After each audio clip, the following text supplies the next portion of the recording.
Thank you, Somnath and Corella ji, for organizing this very important discussion. I would like to focus more on the pandemic for the immigrant and transnational families. First response to the pandemic, I understand that the urgency, but it somehow failed to see some major existing or prevailing social inequalities, be it gender, be it race, be it the income disparity. Because of that, we missed the equity approach to towards responding to the COVID-19. That's why all of a sudden we see a high death rate in Black and Brown communities, as well as we saw a spike in domestic violence cases. And isolation is a form of domestic violence that women and many individuals face. When you say stay home, stay safe, and your home is not safe. I don't know how a survivor would get that message. It is very painful, for sure. When you encourage lockdown, social distancing, and quarantine measures, it contributes to further isolation. And being an immigrant, you are more vulnerable. In New York, especially, we have huge number of immigrant families. They also live in one home with share, 5 and 6 family members live together in one house.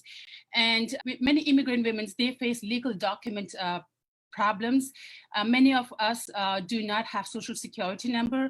And the vulnerability that which Corella spoke about is already really high in the immigrant families in New York. Government has provisions of stimulus check, unemployment insurance, but if you haven't been working because of childcare, or you do not have legal documents, how will you receive that provisions of economic support assistance by the government? And when you don't have it, and the pandemic has been more than 3 months, right? So how would you pay your rent?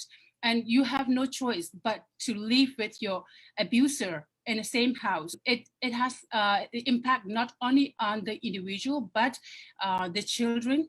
And also immigrant women lack support more than people in their own homeland, because they leave their parents back home. They come here all alone, finding for a better future, but then they find themselves all alone, struggling, working in low income jobs.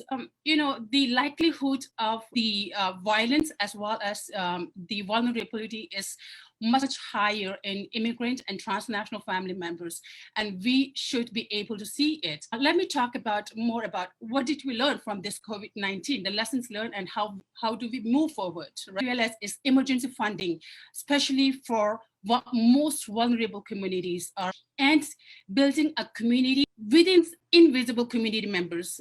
I'm talking about the hard to count population.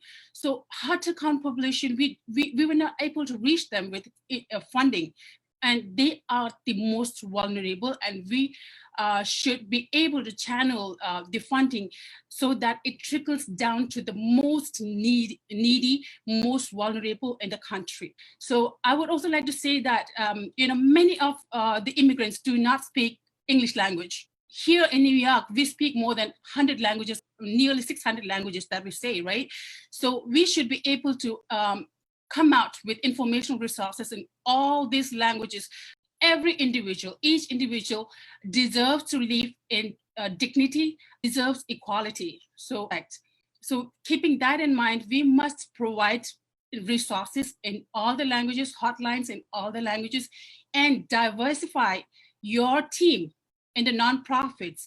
You should have as many ethnic background people in your team so that you are able to cater to as many people, reach out to the most vulnerable in the country. I think what we missed here for the pandemic response is a gender-sensitive approach to the response, right? The long-term solution should be, we should include gender-sensitive leadership, members in the leadership, and so that they design policies and guidelines taking into consideration all the social inequalities, be it gender inequalities or income disparity or racial inequalities. So we really need sensitive leadership in the country. And another program that I really saw is working out is rather than just focusing on the survivors, we also should be focusing on the perpetrators. How about training the perpetrators? How about changing the mindset of the perpetrators and what is causing them to inflict violence upon another individual? And also, movement like Me Too had been really successful. And if we have a movement like Me Too that shames a violence perpetrator, or that, like the long-term solution is when every child and every young adult in the country should be shaming that violence behaviors. If we have something like that movement, I think we will be able to end domestic violence someday, sometime. But I want to reiterate that we need to promote respectful and nonviolent relationships. And we need to be able to include the most invisible community members in the policies as well. Thank you. Thank you, Tenzin Seang, for the domestic violence. Thank you again. And next.